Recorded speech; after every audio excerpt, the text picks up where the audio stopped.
Welcome दोस्तों हमारे YouTube channel studies on by JD sir पर। हम पटवारी मेंस के क्वेश्चन सॉल्व कर रहे थे, उसका पार्ट 3 वीडियो है। तो क्वेश्चन पे चलते हैं। एक थैले में 5, 2 और 1 के सिक्के डाले गए हैं और उनकी टोटल रकम कितनी हो रही है? 820 रुपये। और सिक्कों के जो अनुपात है वो है जैसे 4, 6 और 9 के अनुपात में। तो हमें ये बताना है 2 रुपये के कितने सिक्के होंगे। तो देखो 5 के, 2 के और 1 के सिक्कों का अनुपात क्या है? 4, 6, 9। तो जब भी अनुपात हो तो इनको कैसे लिख लेते हैं? 4x, 6x और 9x। अब 5 रुपए के कितने सिक्के हो गए? 4x सिक्के। एक सिक्के की कीमत 5 रुपये है तो कितने रुपए के बन जाएंगे ये? 20x। ऐसे 2 से गुणा कर दो तो 12x। ऐसे 1 से गुणा कर दो 9x। ये इन सिक्कों की कीमत हो गई। अगर इन सबको ऐड करें तो टोटल कीमत कितनी है? 820 रुपये। इन सबको ऐड करा तो ये आ जाएंगे 41x।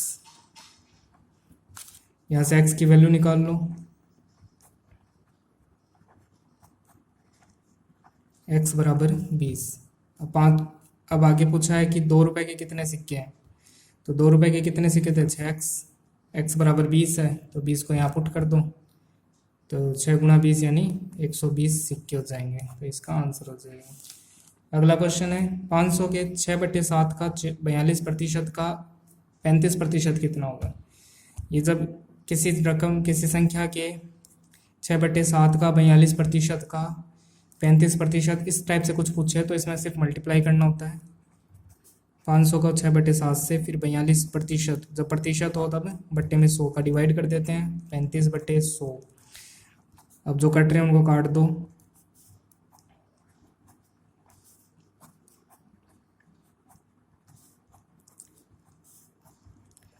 अब 3, 3 और 7 को मल्टीप्लाई कर दो तो ये हो जाएगा 9 गुणा 7 63। इसका आंसर बस इसमें मल्टीप्लाई करना था आपको। अगला क्वेश्चन है 1650 रुपये पर 4% वार्षिक ब्याज से साधारण दर से 1800 रुपये पर संगणित ब्याज से 30 रुपये कम है। मतलब एक तो आपको 1650 पे ब्याज निकालना है और एक 1800 पे ब्याज निकालना है। तो 1650 का जो ब्याज है वो 1800 वाले ब्याज से 30 रुपये कम है। तो उधार देने की जो समय अवधि है वो ज्ञात करनी है आपको। तो देखो मैं इसको ऐसे बोल सकता हूँ कि इसका जो ब्याज है, इसने क्वेश्चन में क्या बोला है कि इसका जो इस पे जो ब्याज निकलेगा वो इससे 30 रुपये कम है। तो इसका मैं उल्टा ऐसे बोल सकता हूँ, इस पे जो ब्याज निकलेगा वो इससे 30 रुपये अधिक है, ऐसा बोल सकता हूँ। तो यानी 1800 पर ब्याज और 1650 पर ब्याज ये अधिक है 30 रुपये। यानी इसके ब्याज में से इस ब्याज को माइनस कर दोगे तो कितना आ जाएगा? 30 रुपये। ब्याज का सूत्र जानते ही हो, मूलधन गुणा समय गुणा दर बटे 100। तो 1800 का ब्याज निकाल लेते हैं अपन। मूलधन कितना है? 1800 गुणा समय अपन को नहीं दिया हुआ, टी मान लेते हैं। दर कितनी है? 4% बटे 100। ऐसे 1650 का ब्याज निकाल लेते हैं अपन। मूलधन गुणा समय गुणा दर बटे 100 बराबर 30। इन दोनों में देखो 40 और 40 और बट्टे में 100 कॉमन आ जाएगा। तो 40/100 तो मैं कॉमन ले लूँ। तो कॉमन लेने के बाद क्या रहा? 1800 और 1650। 1800 और 1650, बीच में माइनस का चिन्ह लिख दो यहाँ पर, बराबर 30। 100 को उधर मल्टीप्लाई कर देंगे, 100 को इधर मल्टीप्लाई कर देंगे तो ये हो जाएगा 3000। और 40 को इधर 4 को डिवाइड कर देंगे और इसका आंसर क्या आ रहा है? देखो 150। तो 150 इधर डिवाइड में चला जाएगा, उधर सिर्फ क्या रह जाएगा? टी। इसको काटेगा 2 बार, 20 बार, 200 बार। और ये इसको काटेगा, नहीं 20 बार काटेगा और ये इसको काटेगा 5 बार। तो टी बराबर क्या आ जाएगा? 5 वर्ष। अगला क्वेश्चन, कोई धनराशि है और 5% वार्षिक साधारण ब्याज की दर से 6 वर्ष में 2613 रुपये हो जाती है। तो समान दर से वह कितने समय में 3015 रुपये हो जाएगी? तो अपने पास देखो कोई धनराशि है, कोई धनराशि x मान लेते हैं, ठीक है। 5% वार्षिक दर से 6 वर्ष में, यानी 6 वर्ष में कितनी हो जाती है? 2613। अब देखो ये किसका सूत्र है? ब्याज का। मतलब मुझे यहाँ ब्याज लिखना चाहिए। और ये कितना क्या दे दिया? ये मिश्र धन दे दिया। तो मिश्र धन माइनस मूलधन। अब मैं इसको थोड़ा सॉल्व कर लेता हूँ एक बार। 100 को इधर मल्टीप्लाई कर देंगे तो 26 13 00, और ये इधर मल्टीप्लाई हो जाएगा तो 100x, और ये हो जाएगा 30x। 100x को इधर प्लस कर देंगे तो ये हो जाएगा 130x। 130 को डिवाइड कर दो तो 130 से 10 से 10 कट जाएगा, फिर 13 से डिवाइड होगा तो ये हो जाएगा 2, फिर 0 और 1 और 0, 2010। यानी हमारा जो मूलधन था वो कितना हो गया, 2010 रुपये। अब आगे क्या पूछा है कि समान दर से यानी 5% की दर से वह कितने समय में कितना हो जाएगा। तो ये मूलधन है 2010, दर कितनी है 5, समय अपन को नहीं दिया हुआ T/100, मिश्र धन दे दिया तो मिश्र धन माइनस मूलधन यानी ब्याज। ये ब्याज का सूत्र लिखा है अपन ने, उसमें वैल्यू पुट करिए सारी। ये हो जाएगा 2010 गुणा 5 गुणा T/100। 3015 में से 2010 माइनस करो तो ये हो जाएगा 1005। 100 को इधर मल्टीप्लाई कर दो, या 10 से 10 कट रहा है, 5 से कट हो जाएगा 2 बार, और 2 को मल्टीप्लाई कर दो तो ये हो जाएगा 2010, और ये 201 इधर डिवाइड में आ जाएगा T, तो ये इसको काटेगा 10 बार, तो T बराबर 10 वर्ष। एक साहूकार को पता चलता है कि साधारण ब्याज की दर 13% में 0.5% की गिरावट करने पर यानी 12.5% करने पर उसकी वार्षिक आमदनी में जो पहले कमाई हो रही थी उसमें 104 रुपये की कमी हो जाती है। तो उसकी उधार दी गई पूंजी बताइए। तो देखो, एक तो 13% में उसने कितनी गिरावट कर दी, 0.5%, ठीक है। तो वो जो 0.5% गिरावट करी तो वो किस में कन्वर्ट होगी, 104 रुपये में। मतलब इतनी अगर आप गिरावट करते हो तो आपके पास इतनी कमी हो जाती है रुपये की, ठीक है। तो उधार दी गई पूंजी ज्ञात करनी है। तो उधार जो हम रुपये उधार देते हैं वो क्या होता है, मूलधन गुणा समय। समय कितने साल के लिए दिया इसने, वार्षिक के लिए दिया। तो और दर में इतनी गिरावट करते हैं तो 0.5 की गिरावट करते हैं बटे 100, तो कितने रुपए की कमी हो जाती है, 104 की। 100 को इधर मल्टीप्लाई कर दो और 0.5 को डिवाइड कर दो, ये इधर मल्टीप्लाई में आ जाएगा 10, और ये इससे कट हो जाएगा 2 को इधर गुणा कर दो, तो ये आपका मूलधन हो गया। अगला क्वेश्चन, 3 संख्याओं के वर्गों का योग 532 रुपये है, तो पहली का दूसरी से और उसी तरह दूसरी का तीसरी से अनुपात 3:2 है। तो मैं एक बार 3 संख्याओं को मान लेता हूँ कि A, B और C 3 संख्याएं हैं। इनका जो अनुपात है, पहले का जो दूसरी से अनुपात है वो कितना है, 3:2 है, 3:2। ऐसे ही दूसरी का तीसरी से अनुपात कितना है, वो भी 3:2 ही बोल रहा है, तो 3:2। अब देखो B का जो रेशियो है वो 2 भी और 3 भी है, तो जबकि B तो एक सेम संख्या है तो इनका रेशियो सेम कर लेते हैं। यानी इसको तो देखो 3 से मल्टीप्लाई कर दो, इसको तो पूरे को 3 से मल्टीप्लाई कर दो, इस पूरे को 2 से मल्टीप्लाई कर दो, तो यहाँ पे भी 6 आ जाएगा और यहाँ पर भी 6 आ जाएगा। तो इसको मैं 3 से मल्टीप्लाई कर दूँ, इसको मैं 3 से मल्टीप्लाई कर दूँ तो यहाँ हो जाएगा 9, यहाँ हो जाएगा 6, फिर इसको मैं 2 से मल्टीप्लाई कर दूँ 6, इसको भी 2 से मल्टीप्लाई कर दूँ 4, तो इधर को रेशियो क्या हो जाएगा, 9:6:4, 9:6:4। अब उसके बाद क्या कह रहा है, इन संख्याओं के वर्ग। तो देखो ABC का जब आपके पास रेशियो आ गया तो आप संख्या बता सकते हो। तो ABC की संख्या हो जाएगी 9x, 6x और 4x। उसके बाद कह रहा है कि इन संख्याओं का वर्ग कर दो, तो वर्ग कर दो तो यानी कि 81x², 36x² और 16x², और वर्गों का योग मैंने कर दिया, तो योग करने पे कितना आएगा, 532। तो यहाँ लिख दो 532। अब इन सबको ऐड कर लो, कितने हो रहे हैं, 133x² बराबर 532। 133 का यहाँ डिवाइड कर दो, ये इसको काट देगा 4 बार, तो x बराबर आ जाएगा 2, क्योंकि स्क्वायर था, इसका इधर रूट करोगे तो 2 आ जाएगा, तो x बराबर 2। अब ये पूछा है कि दूसरी संख्या क्या है, तो दूसरी संख्या देखो क्या है, 6x है, तो x बराबर 2 है, तो यहाँ रख दो 6 दूनी 12, तो 12 इसका आंसर हो जाएगा। अगला क्वेश्चन है कि 1638 विद्यार्थियों का एक स्कूल है और उसमें छात्र और छात्रा की संख्या का अनुपात कितना है, 5:2 है। यदि छात्राओं की संख्या 60 बढ़ जाती है तो छात्रों का और छात्राओं का अनुपात 4:3 रखने के लिए छात्रों की संख्या में कितनी कमी करनी होगी। ठीक है, तो अभी देखो टोटल बच्चे कितने हैं, 1638 बच्चे हैं, तो इनका अनुपात कितना है, 5:7। यानी यहाँ मैं लिख लेता हूँ छात्र, यहाँ लिख लेता हूँ छात्रा। छात्र का अनुपात कितना है, 5, छात्रा का अनुपात कितना है, 2, तो दोनों का योग कितना हो जाएगा, 7। यानी टोटल अनुपात कितना हो गया, 7। ये 7 किसको रिप्रेजेंट कर रहा है, टोटल संख्या को, 1738 को। तो 7 को किससे मल्टीप्लाई किया होगा कि 234 से मल्टीप्लाई करने पर ये बनता है, तो 234 को इससे मल्टीप्लाई कर दो तो ये कितना हो जाएगा, 468, और 234 को ही इससे मल्टीप्लाई कर दो तो ये बन जाएगा 1170। तो हमारे पास छात्रों की संख्या कितनी है, 1170, छात्रा की संख्या कितनी है, 468, और टोटल संख्या कितनी है, 1638।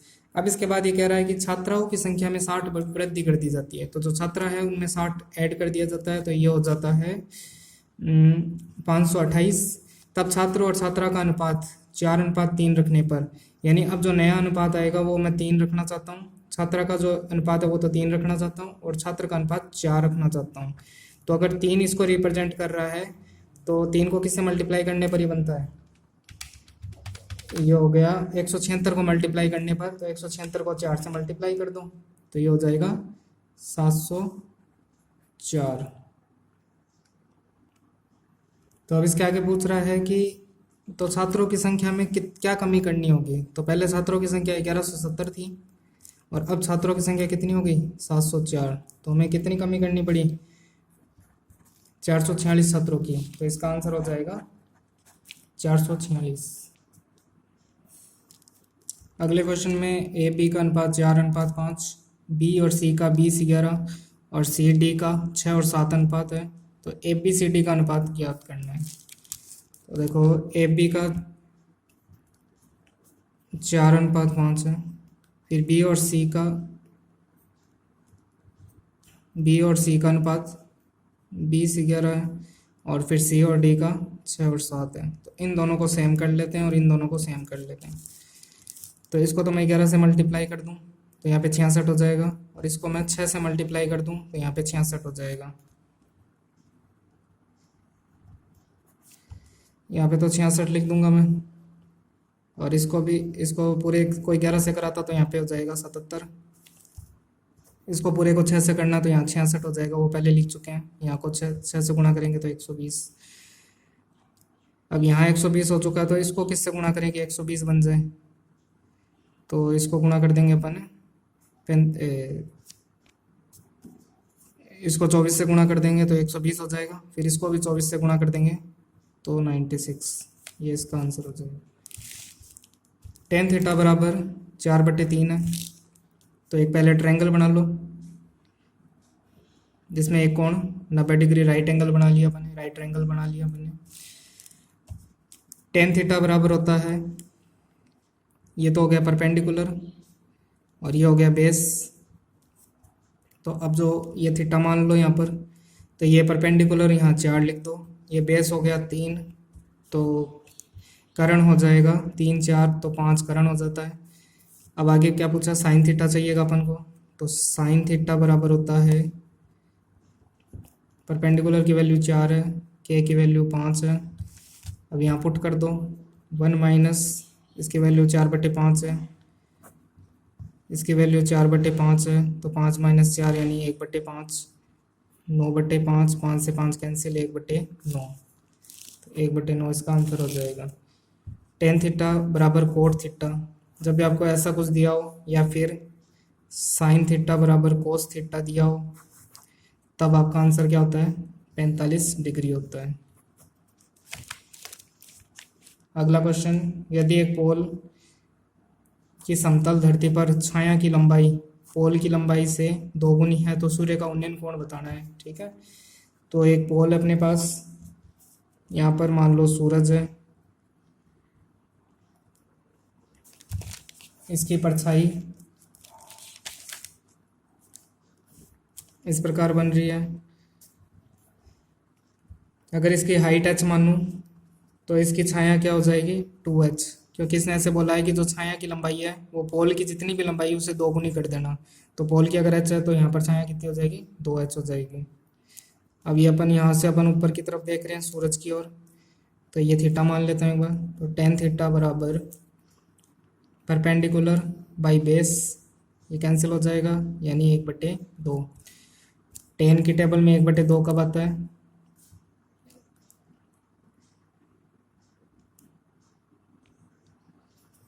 30 डिग्री पर तो आती है वैल्यू 1/√3, 60 डिग्री पर होती है √3 और 45 डिग्री पर आती है वैल्यू 1।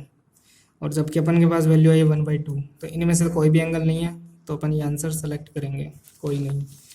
अगला क्वेश्चन है tan x बराबर sin 45 cos 45 प्लस sin 30। तो आपको tan x की वैल्यू लिखनी है, बतानी है, ये आपको x की वैल्यू बतानी है। तो पहले tan x लिख लो, पहले इसको सॉल्व कर लो। sin 45 का मान 1/√2, cos 45 का मान 1/√2, फिर प्लस sin 30 का मान 1/2। ये दोनों मल्टीप्लाई हो जाएंगे तो 1/2 प्लस 1/2, हाफ और हाफ मिलकर क्या हो जाएंगे 1। टेन की जब भी वैल्यू 1 होती है तब उस समय एंगल कितना होता है 45 डिग्री।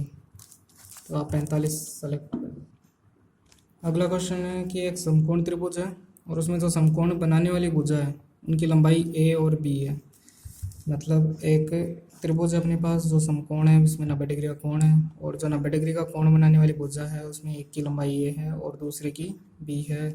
तो त्रिभुज का क्षेत्रफल क्या होगा? तो त्रिभुज का क्षेत्रफल होता है 1/2 आधार गुणा ऊंचाई, तो 1/2 AB। तो ये इसका आंसर हो जाएगा। अगला क्वेश्चन है एक आयताकार त्रिभुज ABCD में एक त्रिभुज बना लेता हूँ जो कि एक चतुर्भुज बना लेता हूँ जो कि आयताकार हो, और इसका नाम है ABCD। इसमें जो BC की लंबाई है यानी ये वाली, ये कितनी है B है, और AC की लंबाई C बताई हुई है, ये हो जाएगी C। तो चतुर्भुज का क्षेत्रफल बताना है। तो चतुर्भुज का क्षेत्रफल में लंबाई नहीं है हमारे पास, तो ये देखो पाइथागोरस लगा सकते हैं। तो आधार निकालने का सूत्र क्या होता है? रूट कर्ण का स्क्वायर माइनस लंब का स्क्वायर। अब ये आयत है, आयत की लंबाई भी है चौड़ाई भी है, तो क्षेत्रफल कितना होता है? लंबाई इंटू चौड़ाई। इसका आंसर हो जाएगा, ये कहाँ है, ये रहा। इसका क्वेश्चन आंसर 3 सही हो जाएगा। एक आयताकार चतुर्भुज के 2 टुकड़े इस प्रकार किए जाते हैं। एक आयताकार चतुर्भुज है अपने पास, उसके 2 टुकड़े करने हैं और इस प्रकार करने हैं कि वह 2 वर्ग बन जाए। ठीक है, तो मैं इसको ठीक बीच में से काट दूं तो देखो वर्ग बन जाएगा। यदि वर्गाकार चतुर्भुज की एक भुजा a है, अभी वर्गाकार चतुर्भुज है, इसकी भुजा a काट दी, a बना ली, इसकी भी भुजा a मान ली, ये भी भुजा a है, ये भी a है, सभी भुजाएं a है और ये भी a होगी। तो आयताकार जो चतुर्भुज था उसके विकर्ण की लंबाई बतानी है, तो ये विकर्ण हो गया, इसकी लंबाई बतानी है। तो देखो अगर मैं इसे एक समकोण त्रिभुज मानूं तो लंब a है, आधार कितना है 2a, तो ये कर्ण हो जाएगा। तो कर्ण का सूत्र क्या होता है? रूट लंब का स्क्वायर प्लस आधार का स्क्वायर, आधार कितना है 2a, तो इसका स्क्वायर करेंगे तो 4a स्क्वायर, 4a स्क्वायर और 5a स्क्वायर और उसका रूट, तो a तो बाहर निकल जाएगा और 5 पे रूट रह जाएगा। तो ये रहा। अगला क्वेश्चन, एक धावक एक गोलाकार मैदान के 10 चक्कर लगाकर इतनी दूरी पूरी करता है। ठीक है, तो मैदान का क्षेत्रफल बताना है। तो मैदान का जो क्षेत्रफल है वो मीटर में है, तो पहले इस किलोमीटर को मैं मीटर में चेंज कर लूँ। तो 4 किलोमीटर के होते हैं 4000 और 0.40 के हो जाएंगे 400 मीटर, तो 4400 मीटर। ये कितनी दूर कितने चक्कर में पूरे करता है? 10 चक्कर में। तो एक चक्कर में कितनी दूरी तक रहेगा? 10 का भाग दे दूँ, यानी 440 मीटर। मतलब ये वर्गाकार मैदान था, तो ये यहाँ से दौड़ना प्रारंभ करता है और पूरा यहाँ तक आता है, जब कितना लगा देता है? एक चक्कर में कितना लगा देता है? 440 मीटर। और वर्ग का एक चक्कर किसके बराबर होता है? 2πr यानी परिधि के बराबर होता है। 2 पाई का यानी 22/7 गुना r बराबर 440। ये हो जाएगा 44, 44 का डिवाइड हो जाएगा, यह 7 है, 7 का इधर मल्टीप्लाई हो जाएगा और इधर क्या रह जाएगा r। ये 10, 70 यानी r बराबर 70 मीटर, यानी इसकी जो त्रिज्या थी वो कितनी है 70 मीटर। अब आगे क्या पूछा है, इस मैदान का क्षेत्रफल पूछा है, तो वृत्त का क्षेत्रफल क्या होता है पाई r स्क्वायर होता है। पाई मतलब कितना हो गया 22/7 r स्क्वायर यानी 70 गुना 70, ये 10 बार काट देगा और ये इससे मल्टीप्लाई होकर 154 और 2 जीरो लग जाएंगे आगे, ये मीटर स्क्वायर। तो ये 15,400, तो 15,400 ये रहा, इसका आंसर हो जाएगा। अब कुछ सवाल हो रहे हैं वो नेक्स्ट वीडियो में। Thank you.